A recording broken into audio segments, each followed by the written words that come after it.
भारतीयांसाठी अमेरिकेतून good news. Donald Trump यांचा H-1B व्हिसाचं शुल्क वाढवण्याचा निर्णय फेडरल कोर्टाकडून बेकायदा.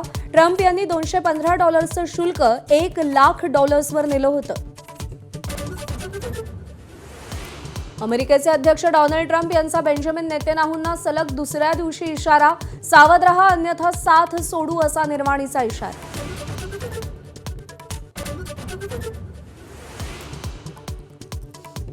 पंतप्रधान मोदींचा नवा विक्रम. देशात सर्वाधिक काळ पंतप्रधानपदी राहण्याच्या पंडित जवाहरलाल नेहरूंच्या विक्रमाशी बरोबरी. मोदींच्या तिसऱ्या कार्यकाळालाही 2 वर्ष पूर्ण.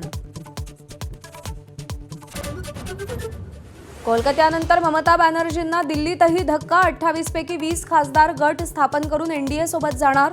लोकसभा अध्यक्षांना पत्र लिहून इच्छा कळवली.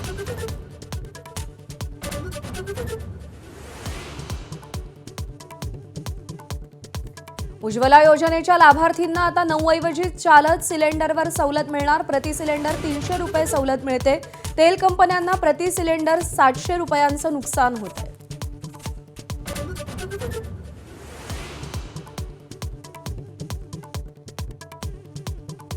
मुंबईमध्ये खासगी पाणी टँकर्सचा संप कायम. मुंबईकरांवर पाणी टंचाईचं सावट.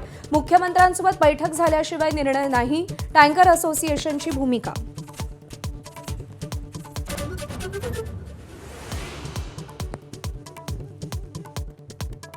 पंढरपूर यवतमाळ नंतर जालन्यामध्येही मान्सूनची हजेरी. मध्यरात्री 1.5 ते 2 तास पावसाच्या सरी कोसळल्या. रस्त्यांवर पाणी साचलं.